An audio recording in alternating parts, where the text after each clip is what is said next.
Hi guys, good morning. Quick update lamang po tayo at ito po ay magandang balita para sa lahat ng passengers or biyahero na dadaan po ng Ninoy Aquino International Airport. Kasi kahapon po, merong naging announcement ang bagong pamunuan ng NAIA kung saan nagsasabi na bawal na pong hawakan ng kanilang mga security personnels yung ating mga passport, 'di ba? Upon terminal entry, kahit pagpasok mo pa lang diyan sa airport, and during security verification. Sa halip po, tayo pong mga biyahero, ipapakita na lamang po natin yung ating passport along with other travel documents, di ba? At hindi na po nila pwede yang hawakan yung ating mga passport. As much as possible, nililimit po nila yung contact ng kanilang mga security personnels, di ba, doon sa travel documents ng mga biyahero para at least maiwasan po yung mga nangyaring hindi magandang incident, di ba, ng mga nakaraang araw kung saan naging headline po yung NAIA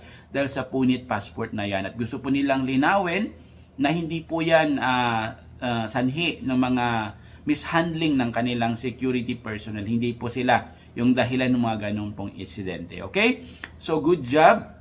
Thank you so much sa NAIA. Kahit papaano, ito pong reactive measure ay ginawa ninyo para at least mapagaan, 'di ba, yung pagbiyahe ng mga pasahero diyan sa NAIA. So kung kayo po ay may mga suggestions pa that you would think na makapag-benefit po sa ating mga biyahero and will not compromise of course the overall safety and security natin at ng mismong facility, ilagay nyo lamang po yan sa ating comment section sa baba. Ako naman po, ang naisip ko, sana agahan po nila yung pag-open ng mga check-in counters dyan. Kasi minsan tayo sobrang aga po natin sa airport pero hindi rin naman po tayo agad nakakapag-check-in kasi sarado pa po sila. Unless kayo po ay nakapag-online check-in na po. Okay? Yun lamang po yung ating quick update on today's vlog ni Payong Kaibigan. Safe travel guys! Ingat lagi and God bless. Ready.